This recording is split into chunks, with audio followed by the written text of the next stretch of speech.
नमः शिवाय। हर हर महादेव। प्रिय भक्तजनों, आप सभी का स्वागत है इस पावन कथा में। आज हम सुनेंगे सोमवार की व्रत कथा, जो भक्तों की सभी मनोकामनाएं पूरी करने वाली और जीवन में सुख, शांति और समृद्धि प्रदान करने वाली मानी जाती है। अगर आपने कभी भी दिल से भगवान शिव को पुकारा है तो ये कथा आपके हृदय को गहराई से छू लेगी। कहानी शुरू करने से पहले आपसे विनम्र निवेदन है, इस वीडियो को लाइक करें, अपने मित्रों और परिवार के साथ शेयर जरूर करें और हमारे चैनल को सब्सक्राइब करना ना भूलें, ताकि शिव जी की ये दिव्य कथाएं हर घर तक पहुंच सके।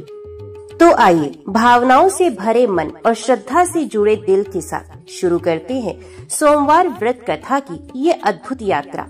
जय भोलेनाथ, हर हर महादेव। भक्तों के लिए सोमवार व्रत भगवान शिव को प्रसन्न करने का सबसे सरल और शक्तिशाली मार्ग माना गया है। इस व्रत से न केवल जीवन की कठिनाइयां दूर होती हैं, बल्कि सुख, शांति और दाम्पत्य जीवन में मधुरता भी आती है।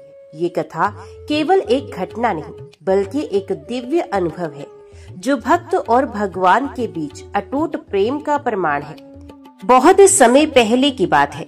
हिमालय की तलहटी में बसे एक विशाल राज्य में राजा चंद्रसेन का शासन था। राजा शिव भक्त थे, परंतु उनके जीवन में एक बड़ी पीड़ा थी। विवाह के कई वर्षों बाद भी उन्हें संतान सुख प्राप्त नहीं हुआ था। राजा और रानी सुमित्रा दिन रात एक ही चिंता में डूबे रहते। महल में वैभव, सेना, धन और वैदिक ज्ञान सब कुछ था, लेकिन संतान ना होने से उनका हृदय खाली खाली सा लगता। रानी अक्सर शिव मंदिर जाकर आंसुओं के साथ प्रार्थना करती, हे भोलेनाथ, आप ही तो दीनों के दयालु हैं, कृपा निधान है।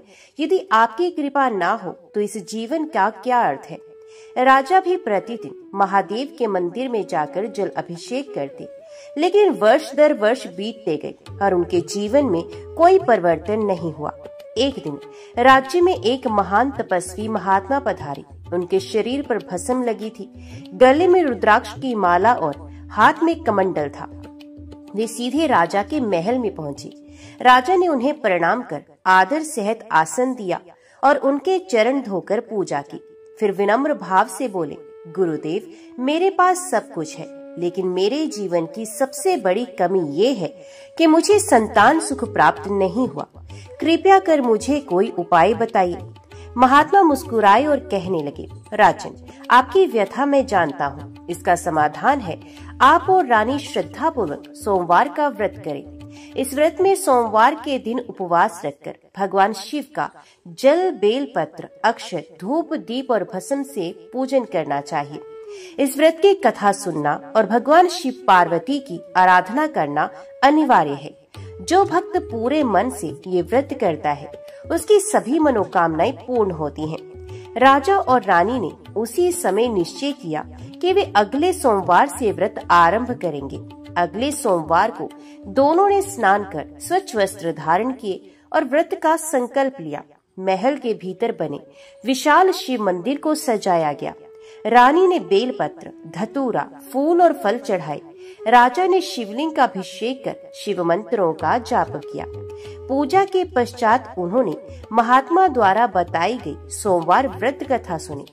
दिन भर उपवास करके शाम को दोनों ने गरीब ब्राह्मणों और साधुओं को भोजन कराया और दक्षिणा दी। इस प्रकार उन्होंने एक के बाद एक कई सोमवार व्रत पूरे कर लिए। धीरे धीरे उनके जीवन में चमत्कार दिखने लगे। कुछ महीनों के बाद रानी ने एक दिव्य स्वप्न देखा। उन्होंने देखा कि स्वयं माता पार्वती उनके महल में आई हैं और मुस्कुराकर उनके मस्तक पर हाथ रख रही हैं। माता ने कहा, हे पुत्री, तुम्हारा व्रत और तप सफल हुआ है। भोलेनाथ बहुत प्रसन्न है। शीघ्र ही तुम्हारे जीवन में संतान का सुख आएगा। स्वप्न से जाकर रानी रो पड़ी। उन्होंने राजा को बताया। राजा भी अत्यंत प्रसन्न हुए और दोनों ने और भी अधिक श्रद्धा से सोमवार व्रत करना शुरू कर दिया। कुछ समय के पश्चात माता पार्वती और भगवान शिव की कृपा से रानी ने एक सुंदर पुत्र को जन्म दिया। पूरा राज्य उल्लास से भर गया। राजा रानी ने महात्मा का आशीर्वाद लिया और सोमवार व्रत की महिमा का प्रचार पूरे राज्य में करवाया। भगवान शिव की कृपा से जब रानी सुमित्रा ने पुत्र को जन्म दिया तो पूरा महल आनंद से गूंज उठा। महल की दीवारें ढोल नगाड़ों की थाप से गूंजने लगी। नगर वासियों ने दीपक जलाए, मिठाइयां बांटी और अपने प्रिय राजा रानी को शुभकामनाएं दी। राजा चंद्रसेन ने सोचा, ये सब भोलेनाथ की कृपा से संभव हुआ है। यदि सोमवार व्रत ना किया होता तो आज भी हमारा जीवन अधूरा ही रहता। राजा ने उसी समय घोषणा की कि राज्य भर में हर सोमवार भगवान शिव की भव्य आरती होगी और गरीबों को अन्न द्रव्य बांटा जाएगा। वह बालक अद्भुत तेज वाला था। जब वे हंसता तो मानो चंद्रमा की किरणें पूरे महल को आलोकित कर देती। उसका नाम रखा गया रुद्रसेन। रुद्रसेन बचपन से ही शिव भक्त था। रोज सुबह माता पिता के साथ मंदिर जाता, शिवलिंग पर जल और बेलपत्र चढ़ाता और भोलेनाथ से मासूमियत से प्रार्थना करता, भोले बाबा आप हमेशा मेरे साथ रहना। राज्यवासी भी इस बालक को भगवान का ही स्वरूप मानते थे। लेकिन समय हमेशा एक सा नहीं रहता। कुछ वर्षों के बाद राज्य पर अकाल का संकट आ पड़ा। बादल बरसना बंद हो गए, नदियां सूख गई और खेत बंजर हो गए। जनता दुखी होने लगी। राजा रानी बहुत चिंतित हुए। उन्होंने फिर सोमवार व्रत का सहारा लिया। पूरे राज्य में सोमवार व्रत करने का आदेश दिया गया। सभी प्रजा, स्त्री पुरुष, बच्चे बूढ़े एक साथ व्रत करने लगे। राजा ने शिव मंदिर में 11 सोमवार तक अखंड दीप जलाने का संकल्प लिया। एक सोमवार की रात राजा ने स्वप्न देखा। स्वप्न में एक साधु के रूप में स्वयं भोलेनाथ उनके सामने प्रकट हुए। शिवजी ने कहा, राजन, ये अकाल तुम्हारे धैर्य और भक्ति की परीक्षा है। यदि तुमने श्रद्धा और विश्वास बनाए रखे तो वर्षा अवश्य होगी और राज्य समृद्ध होगा। राजा जागे और प्रसन्न हुए। उन्होंने पूरी प्रजा को समझाया, भोलेनाथ हमारी परीक्षा ले रहे हैं, हम सबको धैर्य और श्रद्धा रखनी होगी।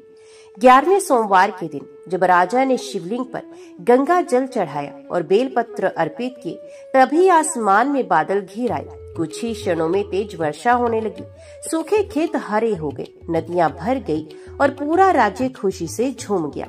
लोगों ने कहा, देखो सोमवार व्रत की महिमा कितनी अद्भुत है। भगवान शिव ने हमारी पुकार सुन ली। रानी सुमित्रा अक्सर बालक रुद्रसेन को गोद में लेकर कहती, पुत्र, ये सब भोलेनाथ की कृपा है। जीवन में कभी भी कठिनाई आए तो सोमवार व्रत और शिवजी का नाम लेना। रुद्रसेन भी गंभीर स्वर में कहता, माता, मैं जीवन भर सोमवार व्रत करूंगा। समय बीतता गया। रुद्रसेन जवान हुआ और राज्य की बागडोर संभालने लगा। लेकिन जैसे जैसे वे बड़ा हुआ, उसे और भी कठिन परिस्थितियों का सामना करना पड़ा।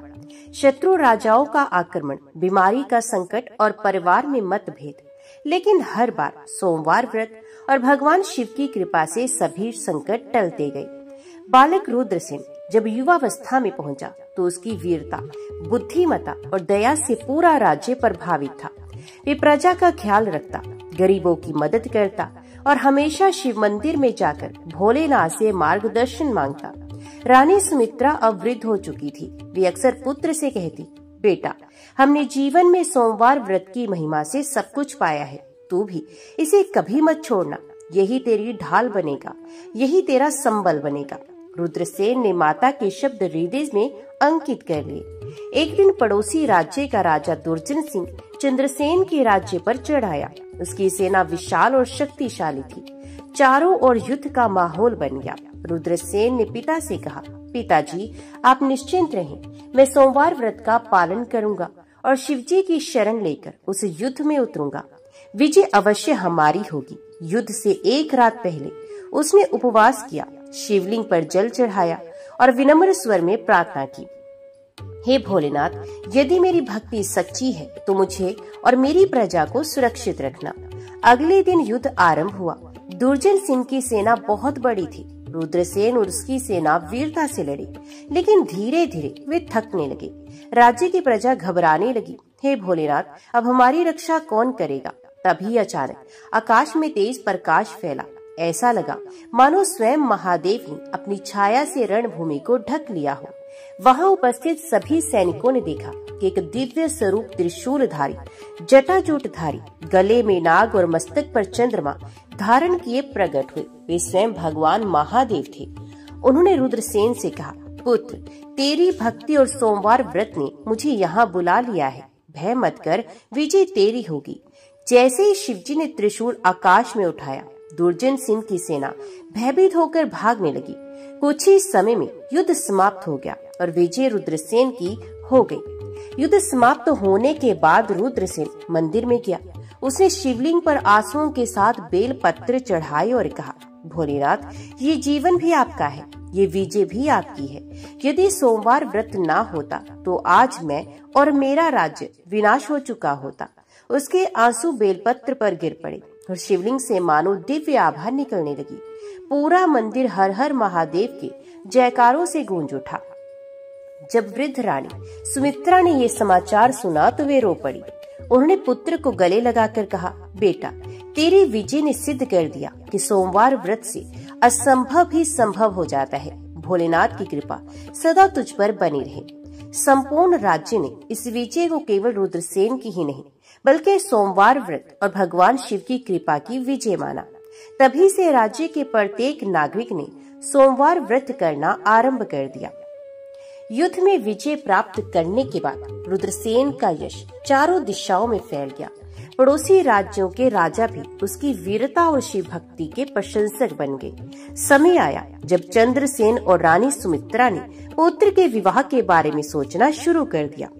एक दिन एक ब्राह्मण ने आकर राजा से कहा, महाराज, समीप के राज्य की राजकुमारी पद्मावती रूप, गुण और सद्गुणों में अद्वितीय है। उसका भाग्य भी आपके पुत्र से जुड़ा हुआ है। रुद्रसेन ने जब पद्मावती का परिचय सुना तो उसने शिवजी के मंदिर में जाकर प्रार्थना की कि हे भोलेनाथ, यदि ये विवाह मेरी और प्रजा की भलाई के लिए उचित है तो कृपया इसका मार्ग प्रशस्त कर दीजिए। कुछ समय के बाद विधिवत रीति रिवाज से रुद्रसेन और पद्मावती का विवाह संपन्न हुआ। पूरा राज्य दीप मालाओं से जगमगा उठा। पद्मावती भी शिव भक्त थी। विवाह के बाद उसने रुद्रसेन से कहा, स्वामी, मैंने भी बचपन से सोमवार व्रत का पालन किया है। यही हमारे दाम्पत्य जीवन की रक्षा करेगा। दोनों ने संकल्प लिया कि जीवन के हर सुख दुख में सोमवार व्रत का सहारा लेंगे। लेकिन विवाह के कुछ वर्षों के बाद ही रुद्रसेन और पद्मावती को संतान सुख न मिलने की पीड़ा होने लगी। रानी पद्मावती रात को शिवलिंग के सामने बैठकर आंसुओं से प्रार्थना करती कि हे भोलेनाथ, मैं आपकी बेटी जैसी हूँ, मुझे माँ बनने का सुख दीजिए। रुद्रसेन भी उसे सांत्वना देते और कहते, देवी धैर्य रखो, सोमवार व्रत कभी व्यर्थ नहीं जाता। भोलेनाथ अवश्य हमारी पुकार सुनेंगे। एक दिन पद्मावती ने निश्चय किया कि वे लगातार 16 सोमवार का व्रत करेगी। उसने उपवास, पूजा और कथा श्रवण पूरे नियम से आरंभ कर दिया। हर सोमवार वे बेलपत्र, दूध, दही, शहद और गंगा जल से अभिषेक करती। पूरे महल में एक अलग ही वातावरण बन गया। सेवक सेविकाएं भी शिव भक्ति में डूब गए। 16वें सोमवार की रात पद्मावती ने एक दिव्य स्वप्न देखा। स्वप्न में भगवान शिव और माता पार्वती उनके सामने प्रकट हुए। माता पार्वती ने मुस्कुराकर कहा, पुत्री, तेरी श्रद्धा और व्रत ने हमें प्रसन्न कर दिया है। शीघ्र ही तेरे जीवन में संतान सुख आएगा। सुबह जब पद्मावती ने ये स्वप्न रुद्रसेन को बताया तो दोनों आनंद से भर गए। कुछ ही महीनों बाद पद्मावती ने एक सुंदर कन्या को जन्म दिया। पूरा राज्य हर्ष उल्लास से भर उठा। जब रानी सुमित्रा ने नातिन को अपनी गोद में लिया तो उनकी आंखों से आंसू बह निकले। उन्होंने कहा, देखो, ये सब सोमवार व्रत की महिमा है। भोलेनाथ ने हमारी 3 पीढ़ियों पर कृपा बरसाई है। ये व्रत न केवल संकट दूर करता है बल्कि वंश को भी समृद्ध करता है। रुद्रसेन और पद्मावती ने कन्या का नाम रखा शिवांगी। शिवांगी बड़ी होकर अत्यंत सुंदर और बुद्धिमान हुई, परंतु उसका जीवन भी एक कठिनाई से गुजरेगा, जिसकी झलक आगे की कथा में आपको दिखाई देगी। समय बीतता गया। छोटी सी मासूम कन्या शिवांगी अब युवा अवस्था में प्रवेश कर चुकी थी। उसका रूप और सौंदर्य बेजोड़ था, लेकिन उससे भी अधिक उसका मन शिव भक्ति में लीन था। वे प्रतिदिन महल के शिव मंदिर में जाकर घंटों पूजा करती।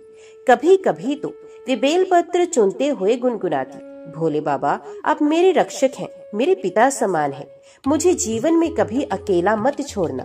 राज्य की जनता उसे देवी का स्वरूप कहकर पुकारती थी। जब शिवांगी विवाह के योग्य हुई तो अनेक राजकुमारों ने उसका हाथ मांगा, परंतु रुद्रसेन और पद्मावती ने निश्चय किया कि वे वही वर चुनेंगे जो धर्म और भक्ति में अग्रणी हो। आखिरकार समीपवर्ती राज्य के राजकुमार विक्रांत का प्रस्ताव आया।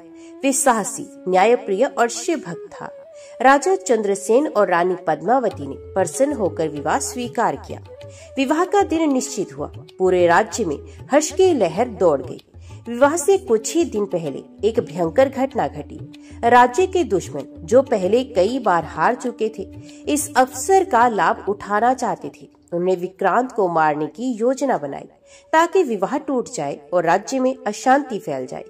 एक रात विक्रांत शिकार पर निकले, तभी शत्रु सैनिकों ने घेरकर उस पर हमला कर दिया। विक्रांत ने वीरता से संघर्ष किया, लेकिन संख्या में कम होने के कारण गंभीर रूप से घायल हो गया। उधर महल में शिवांगी अचानक बेचैन हो उठी। उसे लगा जैसे कोई अनहोनी होने वाली है। ये तुरंत शिव मंदिर में दौड़ी और शिवलिंग के सामने गिरकर रोने लगी। हे भोलेनाथ, यदि आप सचमुच मेरे रक्षक हैं तो मेरे होने वाले पति को बचाइए। यदि उसकी सांसें थम गई तो मैं भी जीवित नहीं रह पाऊंगी। उसने संकल्प लिया कि आज से वे भी निरंतर सोमवार व्रत करेगी। तभी एक अद्भुत घटना घटी। जहाँ विक्रांत घायल पड़ा था, वहाँ एक साधु प्रकट हुए। उनके हाथ में त्रिशूल और नेत्रों से करुणा झलक रही थी। साधु ने विक्रांत के घाव पर गंगा जल छिड़का। आश्चर्य की बात ये कि घाव तुरंत भरने लगे और विक्रांत को होश आ गया। वे साधु मुस्कुराए और बोले, पुत्र, तेरी रक्षा सोमवार व्रत और शिवांगी की श्रद्धा ने की है। जीवन भर भोलेनाथ का नाम लेना और धर्म का पालन करना। इतना कहकर वे साधु अंतर ध्यान हो गए। कुछ दिनों के बाद जब विक्रांत स्वस्थ हुआ तो भव्य रीति से विवाह संपन्न हुआ।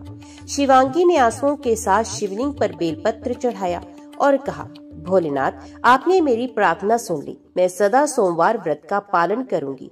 पूरा राज्य आनंद से भर उठा। विवाह के बाद भी शिवांगी और विक्रांत ने सोमवार व्रत को अपने जीवन का अभिन्न अंग बना लिया। वे अक्सर साथ बैठकर कथा सुनते और कहते, ये व्रत केवल परिवार ही नहीं, पूरे वंश की रक्षा करता है। शिवांगी और विक्रांत के विवाह के कुछ वर्षों के बाद राज्य में शांति और समृद्धि का वातावरण था। लोग सुखी थे। मंदिरों में भक्ति भाव का वातावरण था और हर सोमवार शिवालयों में घंटों की ध्वनि गूंजती थी। लेकिन अचानक एक वर्ष ऐसा आया जब राज्य में भयंकर महामारी फैल गई। लोग बुखार, खांसी और दुर्बलता से पीड़ित होने लगे। गांव से लेकर नगर तक चित्कार की आवाजें सुनाई देने लगी। डर का ऐसा वातावरण बना कि लोग एक दूसरे से मिलने से भी कतराने लगे। राजा रुद्रसेन और रानी पद्मावती प्रजा की पीड़ा देखकर व्याकुल हो गए। राजा ने अपने दरबार में कहा, मेरी प्रजा मेरा परिवार है। जब वे पीड़ित है तो मैं कैसे चैन से बैठ सकता हूँ। उन्होंने तुरंत चिकित्सकों को बुलाया, दवाइयाँ मंगवाई, परंतु महामारी इतनी भयानक थी कि कोई इलाज असर नहीं कर रहा था। तब वृद्ध रानी सुमित्रा ने कहा, पुत्र, जब भी जीवन में संकट आया है, सोमवार व्रत ने ही हमें बचाया है। इस बार भी यही उपाय है। पूरे राज्य को एक साथ सोमवार व्रत करने के लिए प्रेरित करो। राजा ने तुरंत घोषणा करवाई कि आने वाले सोमवार को पूरा राज्य उपवास रखेगा और भगवान शिव से रक्षा की प्रार्थना करेगा। सोमवार का दिन आया। गांव गांव, नगर नगर, हर मंदिर शिव भक्तों से भर गया। लोगों ने उपवास किया, शिवलिंग का अभिषेक किया और बेलपत्र, धतूरा, गंगा जल अर्पित किए। सभी ने एक स्वर में पुकारा, हर हर महादेव, हमारी रक्षा करो। राजा, रानी और राजकुमारी शिवांगी भी प्रजा के साथ मंदिर में बैठ गए। किसी को राजा का वैभव ना दिखा, किसी को महल की ऊंचाई ना दिखी। सब केवल एक भक्त बनकर शिव चरणों में गिड़गिड़ा रहे थे। रात के समय जब सब भक्त ध्यान में लीन थे तो मंदिर के गर्भगृह में तेज प्रकाश फैला। ऐसा लगा मानो स्वयं शिवजी वहाँ विराजमान है। भक्तों को लगा कि उनका दर्द मिटने लगा है। सुबह जब लोग उठे तो देखा कि बीमारों की स्थिति सुधरने लगी है। कुछ ही दिनों में महामारी पूरी तरह से समाप्त हो गई। लोग रोते रोते शिव मंदिर में जाकर धन्यवाद देने लगे। एक वृद्ध स्त्री ने शिवलिंग से लिपट कर कहा, भोलेनाथ, आपने हमें नया जीवन दिया है। ये सब सोमवार व्रत की महिमा है। राजा ने घोषणा की, आज से हमारे राज्य में सोमवार व्रत केवल परंपरा नहीं बल्कि जीवन का नियम होगा। जो भी भक्त श्रद्धा से इसे करेगा वे कभी संकट में नहीं पड़ेगा। महामारी समाप्त होने के बाद राज्य पहले से भी अधिक समृद्ध हुआ, लेकिन भगवान शिव की लीला अभी अधूरी थी। कुछ वर्षों के बाद रुद्रसेन को अपने जीवन की सबसे बड़ी अंतिम परीक्षा देनी पड़ी, जिसके बाद सोमवार व्रत का महत्व पूरे संसार में प्रसिद्ध हो गया। गांव के मंदिर में लगातार 7 सोमवार तक दीप प्रज्वलित हुए। हर सोमवार को राजा, रानी और वे गरीब ब्राह्मण परिवार मिलकर व्रत करते, कथा सुनते और भजन गाते। मंदिर का वातावरण ऐसा हो गया था कि गांव के लोग कहते, ये मंदिर अब सचमुच कैलाणेश्वर महादेव का धाम बन गया है। 8वें सोमवार को अचानक गांव में अकाल पड़ा। कुएं सूख गए, खेत बंजर हो गए और लोग भूख से व्याकुल हो गए। ब्राह्मण की पत्नी ने कांपते स्वर में कहा, प्रभु, हम तो शिव जी का व्रत करते हैं, फिर ये कठिनाई क्यों आई? ब्राह्मण ने आंसू पोंछते हुए उत्तर दिया, ये शिव की परीक्षा है। ये देखना चाहते हैं कि हम श्रद्धा से कितनी अडिग रहते हैं या नहीं। उस दिन परिवार ने अपने पास बचा हुआ अंतिम अन्न मंदिर में अर्पित किया। बच्चे भूखे सो गए, लेकिन उनके मुख से हर हर महादेव की ध्वनि निकलती रही। मध्य रात्रि को मंदिर के गर्भगृह से ज्योति प्रकट हुई। पुजारी ने स्वप्न में देखा कि स्वयं भगवान शिव प्रकट होकर कह रहे हैं, हे भक्त, धैर्य रखो, कल प्रातः काल तुम्हें मेरी कृपा का प्रत्यक्ष अनुभव होगा। सुबह हुई तो आश्चर्यजनक दृश्य देखा गया। सूखा पड़ा खेत अचानक हरा भरा हो गया, कुएं से जल फूट पड़ा और गांव के चारों ओर समृद्धि का वातावरण छा गया। लोग रो पड़े और कहने लगे, ये तो शिव जी की कृपा है। सचमुच सोमवार व्रत महान है। राजा, जिसने कभी सुख और ऐश्वर्य में लिप्त रहकर शिव की महिमा पर संदेह किया था, अब अपने राज्य की समृद्धि देखकर भाव विभोर हो गया। उसने दरबार में घोषणा की, आज से पूरे राज्य में सोमवार व्रत का महात्म्य गाया जाएगा। हर नागरिक व्रत रखेगा और महादेव की आराधना करेगा। राजा रानी ने संतान प्राप्ति के लिए सोमवार व्रत आरंभ किया और कुछ ही समय में उनके यहाँ एक सुंदर पुत्र का जन्म हुआ। राजमहल में मंगल गीत गूंजने लगे। राजा और रानी ने जब सोमवार व्रत से पुत्र रतन प्राप्त किया तो उनका हृदय कृतज्ञता से भर गया। उन्होंने पूरे राज्य में घोषणा करवाई, जो कोई भी श्रद्धा पूर्वक सोमवार व्रत करेगा, उसके जीवन से दुख और अभाव दूर हो जाएंगे। ये व्रत केवल मनोकामना पूर्ण करने वाला ही नहीं, बल्कि आत्मा को पवित्र करने वाला है। गांव का ब्राह्मण परिवार भी सुख समृद्धि से भर गया। जिनके घरों में अन्न का अभाव था, वहां अब भंडार भरे हुए थे। लोग कहते, ये सब शिव की कृपा है। सोमवार व्रत से ही ये चमत्कार हुआ है। एक रात्रि राजा को स्वप्न आया। स्वप्न में भगवान शिव प्रकट हुए। गले में सर्प, जटाओं से गंगा बह रही थी और उनके मुख पर दिव्य मुस्कान थी। शिव ने कहा, हे भक्त, तुमने व्रत की महिमा को समझा और दूसरों को भी प्रेरित किया। इस पुण्य से तुम्हारा राज्य सदैव सुखी रहेगा। जो कोई भी सोमवार व्रत कथा को सुनेगा, उसका जीवन कष्टों से मुक्त होगा और वे मेरी कृपा का अधिकारी बनेगा।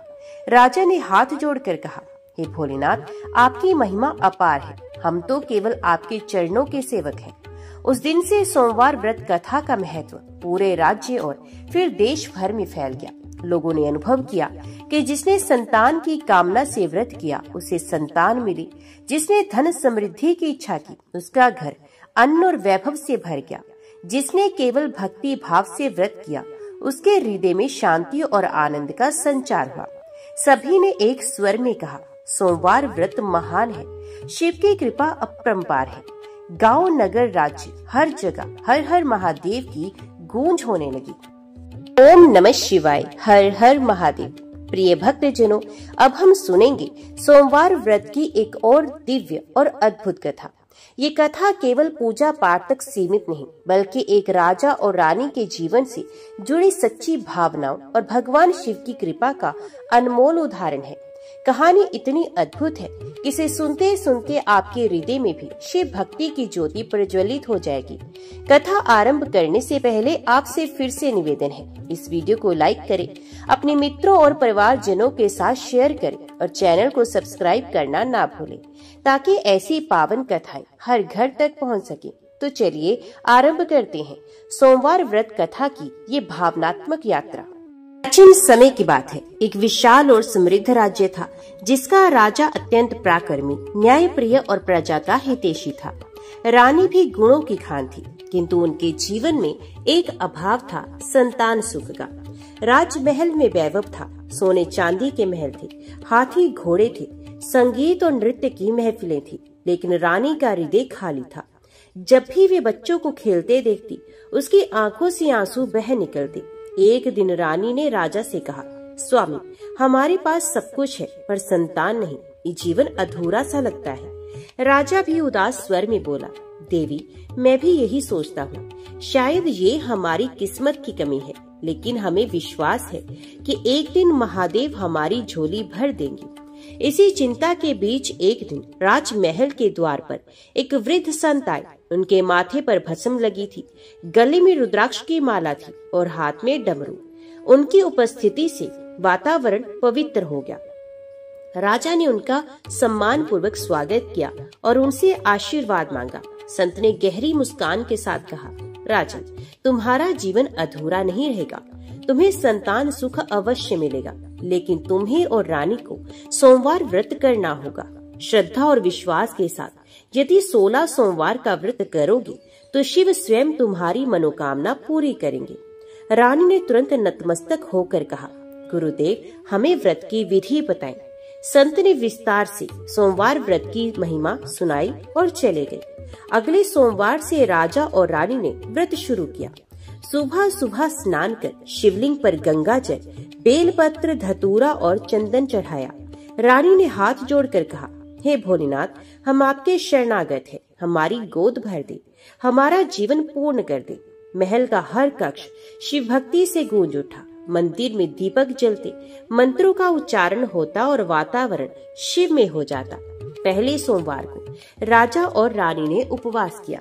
सुबह से ही उन्होंने कोई अन्न ग्रहण नहीं किया, केवल शिवलिंग पर जल और बेल पत्र चढ़ाकर दिन भर भक्ति में लीन रहे। शाम होते होते पूरे महल में भजन कीर्तन की ध्वनि गूंजने लगी।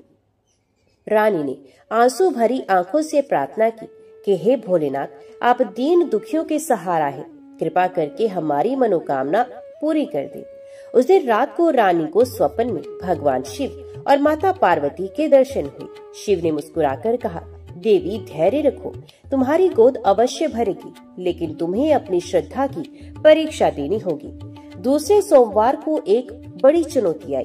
पूरे राज्य में अचानक अकाल पड़ गया, बारिश नहीं हुई, खेत सूख गए और प्रजा कष्ट में आ गई। दरबारियों ने कहा, महाराज, ऐसे समय में उपवास और पूजा करने से क्या लाभ, पहले राज्य को बचाइए।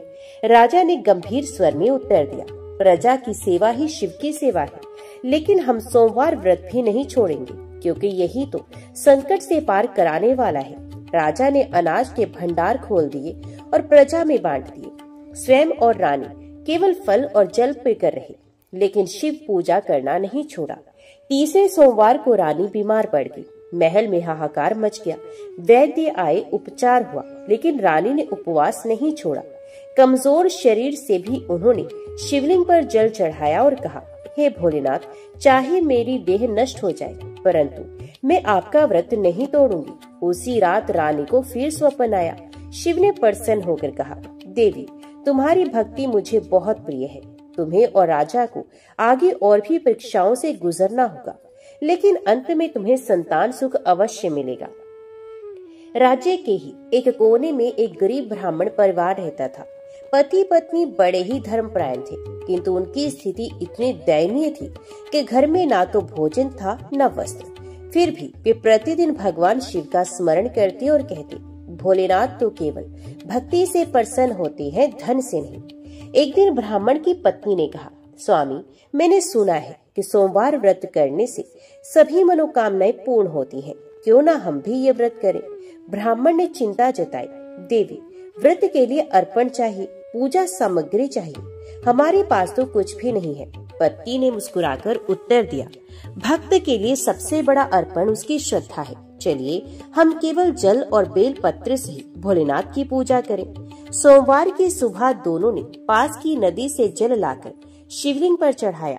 पत्नी ने जंगल से बेल पत्र तोड़े और मन ही मन प्रार्थना की, हे भोलेनाथ, हमारे जीवन में भले ही दरिद्रता हो, परंतु हमारी भक्ति में कभी दरिद्रता न आने देना।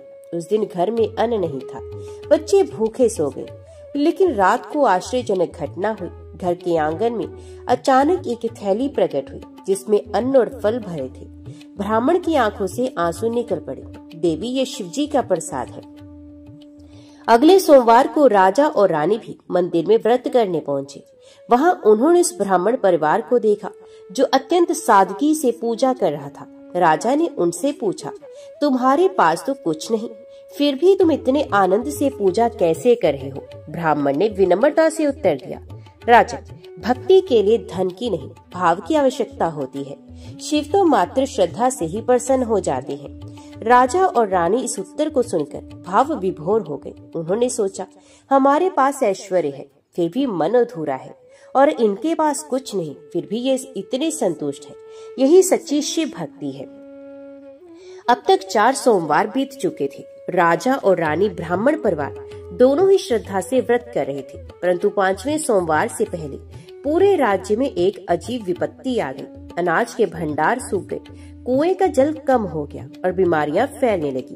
प्रजा ने राजा से कहा, महाराज, आप हमारे रक्षक हैं, कृपया इस संकट से मुक्ति दिलाइए। राजा असमंजस में पड़ गए। उन्होंने मन ही मन भोलेनाथ से प्रार्थना की कि हे भोलेनाथ, हम तो आपके व्रत में लगे हैं, ये परीक्षा है या दंड? कृपया कर हमें राह दिखाइए। इसी बीच ब्राह्मण परिवार पर भी संकट आ गया। कई दिनों तक उनके घर में अन्न न रहा, बच्चे भूखे सोते, फिर भी पति पत्नी ने व्रत नहीं छोड़ा। उस सोमवार को भी उन्होंने नदी का जल और बेलपत्र अर्पित किया।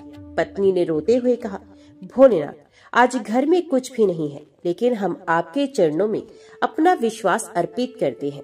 उस रात शिव जी स्वयं स्वप्न में प्रकट हुए और कहने लगे, वत्स, तुम्हारी भक्ति से मैं प्रसन्न हूँ। कल तुम्हारे घर में अन्न और धन का भंडार होगा। सुबह होते ही गांव का एक व्यापारी उनके घर आया और कहने लगा, कल रात मुझे स्वप्न में आदेश मिला कि तुम्हें ये अन्न और वस्त्र दूं। ये लो, ये सब शिवजी का आशीर्वाद है। ब्राह्मण परिवार आनंद से रो पड़ा। राजमहल में भी रानी की तबीयत अचानक बिगड़ गई। वैद्य हकीम बुलाए गए, लेकिन कोई लाभ नहीं हुआ। रानी ने कमजोर स्वर में कहा, स्वामी, शायद यही मेरी आखिरी सांस है। ये व्रत मैं अधूरा नहीं छोड़ूंगी। राजा का हृदय टूट गया। उन्होंने रानी का हाथ पकड़कर कहा, देवी, चाहे जीवन रहे या ना रहे, हम सोमवार व्रत कभी नहीं तोड़ेंगे। रात को रानी को स्वप्न में माता पार्वती के दर्शन हुए। माता ने कहा, देवी, ये तुम्हारी श्रद्धा की परीक्षा थी। अब तुम्हें स्वस्थ होने से कोई नहीं रोक सकता। आगे का मार्ग कठिन है, लेकिन अंत में तुम्हें संतान सुख अवश्य मिलेगा। सुबह होते ही रानी स्वस्थ हो गई। राजमहल में फिर से उल्लास छा गया। छठे सोमवार से पहले राज्य पर एक और बड़ा संकट आया। पास के शत्रु राज्य ने युद्ध की घोषणा की। चारों ओर भय का माहौल फैल गया। सैनिक चिंतित थे, प्रजा व्याकुल थी और दरबार में हाहाकार मच गया था। राजा ने कहा, ये भी भोलेनाथ की कोई परीक्षा होगी। अगर हमने धर्म और भक्ति का मार्ग चुना है तो हमें संकटों से डरना नहीं चाहिए। राजा युद्ध की तैयारी करने लगे, लेकिन रानी ने उनसे कहा, स्वामी, आज सोमवार है, पहले हम भोलेनाथ की पूजा करेंगे, फिर युद्ध के लिए कदम बढ़ाएंगे। याद रखिए, विजय केवल शस्त्रों से नहीं, आशीर्वाद से मिलती है। राजा ने सहमति दी। दोनों ने उपवास करके शिवलिंग पर जल, बेल पत्र और फल अर्पित किए। पूरे राज्य ने भी मंदिर में मिलकर शिव भक्ति की। मंत्रों की गूंज और हर हर महादेव का नाद आकाश तक पहुंच गया। अगले दिन युद्ध आरंभ हुआ। शत्रु सेना संख्या में अधिक और शक्तिशाली थी। राजा के सैनिकों का मन डगमगाने लगा। तभी अचानक आकाश में एक तेज प्रकाश प्रकट हुआ। सभी ने देखा, एक विशाल काय रूप, जटाओं में गंगा, गले में सर्प और हाथ में त्रिशूल ले भगवान शिव प्रकट हुए। उनकी गर्जना गूंजी, मत डरो, धर्म की विजय होगी। सैनिकों के हृदय में अपार शक्ति आ गई। उन्होंने इतनी वीरता से युद्ध किया कि शत्रु सेना भयभीत होकर भाग खड़ी हुई। राज्य विजय प्राप्त कर सका। राजमहल और गांव में खुशी की लहर दौड़ गई। लोग कहते, ये विजय शस्त्रों से नहीं बल्कि शिवजी के आशीर्वाद से मिली है। सोमवार व्रत ने पूरे राज्य को बचा लिया। राजा और रानी नतमस्तक होकर बोले, हे भोलेनाथ, आपने एक बार फिर हमें संकट से मुक्त किया। हम जीवन भर आपका व्रत और भजन करते रहेंगे। ओम नमः शिवाय। हर हर महादेव। प्राचीन समय की बात है। एक छोटे से गांव में गोपाल नाम का एक निर्धन ब्राह्मण अपने परिवार के साथ रहता था। परिवार में उसकी पत्नी सावित्री और 2 छोटे बच्चे थे। घर की स्थिति इतनी दयनीय थी कि 2 वक्त की रोटी का भी भरोसा नहीं रहता था। सावित्री अक्सर बच्चों के लिए अपने हिस्से का भोजन छोड़ देती थी और गोपाल मंदिर में जाकर भिक्षा मांगकर घर चलाता था। लेकिन उनके जीवन में दुखों का अंत ही नहीं था। कभी बीमारी, कभी कर्ज, कभी भूख, मानो हर ओर से संकट घेर लेता था। एक दिन सावित्री ने आंसू भरी आंखों से कहा, स्वामी, क्या हमारा जीवन कभी नहीं सुधरेगा? बच्चे भूखे सो जाते हैं, घर में धान नहीं, ना धन। मैं हर दिन शिवजी से प्रार्थना करती हूँ, पर शायद हमारी भक्ति भी अधूरी है। गोपाल ने गहरी सांस भरते हुए कहा, सावित्री, शायद भगवान हमारी परीक्षा ले रहे हैं, लेकिन विश्वास रखो, एक ना एक दिन शिवजी हमारी पुकार जरूर सुनेंगे। उसी रात गोपाल को स्वप्न में एक दिव्य ज्योति दिखाई दी। उस ज्योति से भगवान शिव प्रकट हुए और बोले, वत्स, तुम्हारे जीवन के दुख अब समाप्त होंगे। तुम पूरे श्रद्धा भाव से सोमवार व्रत करो। इस व्रत का पालन करने से मेरे साथ माता पार्वती भी प्रसन्न होंगी और तुम्हारे जीवन से दरिद्रता और कष्ट दूर होंगे। सुबह होते ही गोपाल ने सावित्री को ये स्वप्न सुनाया। उसकी आंखों में आशा की किरणें चमक उठी। सावित्री ने कहा, तो फिर देर कैसी, आज से ही हम सोमवार व्रत का संकल्प लेंगे। चाहे भूखे रहना पड़े, चाहे कितनी भी कठिनाई हो, हम श्रद्धा से व्रत करेंगे। उस दिन से गोपाल और सावित्री ने सोमवार व्रत का पालन आरंभ किया। साधारण सा उपवास, भगवान शिव का ध्यान और शाम को दिया जलाकर जल व बेलपत्र अर्पित करना ही उनके जीवन का सबसे बड़ा सहारा बन गया। गोपाल और सावित्री ने जब सोमवार व्रत का संकल्प लिया, तब उनके जीवन में जैसे नए उत्साह का संचार हुआ। हर सोमवार वे सुबह स्नान कर शुद्ध वस्त्र पहनते, शिवलिंग पर जल, दूध और बेलपत्र अर्पित करते और पूरे दिन उपवास रखते। शुरुआत के कुछ सोमवार कठिन थे। भूख से बच्चों के रोने की आवाज सुनकर सावित्री का हृदय कांप उठता था, लेकिन वह उन्हें समझाती, बेटा थोड़ा धैर्य रखो, भोलेनाथ की कृपा से एक दिन हमारा घर भी अन्न धन से भर जाएगा। गोपाल मन ही मन प्रार्थना करता, हे भोलेनाथ, मेरे बच्चों की भूख देखना असहनीय है, आप ही कृपा कर सकते हैं। तीसरे सोमवार को जो गोपाल पूजा के बाद गांव के बाहर नदी किनारे बैठा था, तभी वहां से एक वृद्ध साधु गुजरे। उन्होंने गोपाल की थकी आंखें और उदास चेहरा देखा। साधु मुस्कुराते हुए बोले, वत्स, तुम क्यों इतने चिंतित हो? गोपाल ने हाथ जोड़कर अपनी सारी व्यथा कह सुनाई, गरीबी, भूख और दुखों का हाल। साधु ने ध्यान मगन होकर कहा, वत्स, तुम सही मार्ग पर हो। सोमवार का व्रत तुम्हें अवश्य फल देगा, पर याद रखो, व्रत केवल उपवास नहीं, बल्कि धैर्य और आस्था की परीक्षा भी है। अगले 4 सोमवार पूरी श्रद्धा से व्रत करो और फिर देखो शिवजी कैसे चमत्कार दिखाते हैं। ये सुनकर गोपाल का मन और दृढ़ हुआ। अब गांव के लोग भी गोपाल और सावित्री की निष्ठा देखकर चकित होते। कई कहते, अरे ये लोग भूखे मर रहे हैं, फिर भी व्रत करते हैं। दूसरे व्यंग्य से बोलते, व्रत से क्या होगा, भगवान सबकी सुनते थोड़ी हैं। लेकिन गोपाल और सावित्री डगमगाए नहीं। वे जानते थे भक्ति कभी व्यर्थ नहीं जाती। 5वें सोमवार की रात को जब गोपाल ने शिवलिंग पर जल अर्पित किया और ओम नमः शिवाय का जाप कर रहा था, तभी मंदिर के कोने से हल्की सी चमक प्रकट हुई। उसने देखा वहाँ एक चांदी का सिक्का रखा हुआ है। गोपाल ने सोचा, ये सिक्का यहाँ कैसे आया? क्या ये मेरी कल्पना है?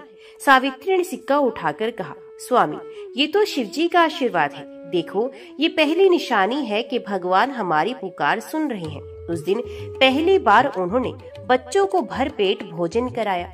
बच्चे हंसते हुए सोए और माता पिता ने आंखों में आंसू लेकर शिवजी को धन्यवाद किया। लेकिन ये तो केवल शुरुआत थी, असली चमत्कार अभी बाकी था। चांदी का सिक्का मिलने के बाद गोपाल और सावित्री का विश्वास और गहरा हुआ। अब वे और भी अधिक श्रद्धा और निष्ठा के साथ सोमवार का व्रत करने लगे। धीरे धीरे उनके घर की स्थिति सुधरने लगी। सिक्का बेचकर उन्होंने घर के लिए कुछ अन्न खरीदा, बच्चों को कपड़े दिलाए और जो बचा उसे बचाकर रख लिया। लेकिन कहते हैं, जब भक्ति की आस्था प्रबल होती है तो ईश्वर उसकी भक्ति को परखते भी हैं। 7वें सोमवार के अगले ही दिन अचानक गांव में भीषण सूखा पड़ गया। नदी सूखने लगी, खेत बंजर हो गए और अन्न का संकट पूरे गांव में आ गया। गरीब तो गरीब, अमीर घरों में भी भूख का साया उतर आया। गांव वाले एक दूसरे को कोसने लगे, ये सब भगवान की कृपा है क्या? अगर भगवान होते तो ऐसा कष्ट क्यों देते? कुछ लोग गोपाल के पास आए और बोले, तुम तो सोमवार व्रत करते हो ना, फिर तुम्हारे जीवन में ये संकट क्यों आया? गोपाल शांत स्वर में उत्तर देता है और कहता है, भाइयों, ये भगवान की परीक्षा है। कठिनाई चाहे जितनी आए, हमें उनका नाम नहीं छोड़ना चाहिए। सावित्री भी कहती, हमारे भोलेनाथ अवश्य दया करेंगे, बस हमें धैर्य रखना होगा। उस सोमवार को गोपाल और सावित्री ने बड़ी कठिनाई से उपवास किया। घर में अन्न का दाना तक नहीं था। बच्चों ने रोते रोते कहा, माँ, हमें भूख लगी है। सावित्री ने आंखों में आंसू भरकर बच्चों को सीने से लगा लिया और कहा, बेटा, आज रात सब ठीक हो जाएगा। भोलेनाथ है ना हमारे रक्षक। गोपाल मंदिर पहुंचा और शिवलिंग पर जल चढ़ाकर रो पड़ा। उसके आंसू शिवलिंग पर गिरते रहे और वे बार बार बोलता रहा, हे भोलेनाथ, अब आप ही हमारी नैया पार लगाइए, हमसे और ये कष्ट सहा नहीं जाता। उसी समय मंदिर में दिव्य प्रकाश फैला और भगवान शिव प्रकट हुए। भोलेनाथ ने मुस्कुराकर कहा, वत्स गोपाल, तुम्हारी भक्ति और धैर्य ने मुझे प्रसन्न कर दिया है। तुमने विपत्ति में भी विश्वास नहीं छोड़ा। आज से तुम्हारे जीवन के सारे कष्ट समाप्त हो जाएंगे। इतना कहकर शिवजी ने अपने त्रिशूल से भूमि को स्पर्श किया। अचानक वहां से जल की धारा फूट पड़ी, जो पूरे गांव में बहने लगी। अगले ही दिन गांव में हरियाली लौट आई। खेतों में फसलें लहलहा उठी, तालाब और कुएं भर गए। गांव वाले हैरान रह गए और सबने माना ये गोपाल और सावित्री की भक्ति का ही फल है। भगवान शिव ने इन पर कृपा की है। शिवजी ने स्वप्न में गोपाल और सावित्री को दर्शन दिए और कहा, बस अब तुम्हारे घर कभी दरिद्रता नहीं रहेगी। तुम्हारे बच्चे लंबी आयु वाले होंगे। जो कोई सच्चे मन से सोमवार व्रत करेगा, उसके जीवन से संकट दूर होंगे और उसके घर में सुख समृद्धि का वास होगा। सुबह जब गोपाल और सावित्री उठे तो देखा घर में अन्न के भरे बर्तन, नए वस्त्र और सोने चांदी के आभूषण रखे हैं। उनकी आंखों से आंसू बह निकले। सावित्री ने हाथ जोड़कर कहा, धन्यवाद भोलेनाथ, आपने हमारी पुकार सुनी। गांव के लोग भी अब उनसे प्रेरित होकर सोमवार व्रत करने लगे। धीरे धीरे पूरा गांव सुख समृद्धि से भर गया। ओम नमः शिवाय। हर हर महादेव। अभी श्रवण कीजिए शिव स्तोत्र का हिंदी अनुवाद। सर झुकाकर मैं गौरी पुत्र, भक्तों के निवास स्थान, विघ्नों का नाश करने वाले श्री गणेश जी को प्रणाम करता हूँ। इनका नित्य स्मरण करने से आयु, यश और समस्त इच्छाओं की सिद्धि होती है। मैं आदि देव माता गौरी के प्रियतम, समस्त संसार के स्वामी महादेव, त्रिनेत्रधारी और त्रिशूल धारण करने वाले भगवान शिव को प्रणाम करता हूँ। नीलकंठ, जगन्नाथ, सर्पों को आभूषण की भांति धारण करने वाले और मस्तक पर चंद्रमा को धारण करने वाले भगवान शिव ही योगियों के प्रिय ध्यान योग्य देव हैं। हे शिव, आपको शाश्वत कल्याणकारी जानकर मैं प्रणाम करता हूँ। हे शर्व, रुद्र, कालेश्वर और पिनाकधारी प्रभु, आपको कोटि कोटि नमस्कार है। गंगाधर, शंभु, शंकर, महात्मा, त्र्यंबकम, त्रिलोक के ईश्वर और सदाशिव को मेरा प्रणाम है। हे भक्तों पर सदैव दया करने वाले हर शंभु, उमा पार्वती के ईश्वर महादेव, आपको मेरा सदा प्रणाम है। शिव स्तोत्र में भगवान शिव को नीलकंठ, गंगाधर, चंद्रशेखर, त्रिनेत्रधारी और महादेव के रूप में स्मरण किया गया है। ये स्तोत्र हमें ये भाव देता है कि शिव ही जगत के नाथ, योगियों के प्रिय, भक्तों के रक्षक और संकट हरने वाले हैं। इनके स्मरण से भय दूर होते हैं, आयु बढ़ती है और सुख समृद्धि प्राप्त होती है। ओम नमः शिवाय। हर हर महादेव। वीडियो के अंत तक बने रहने के लिए आप सभी का दिल से धन्यवाद।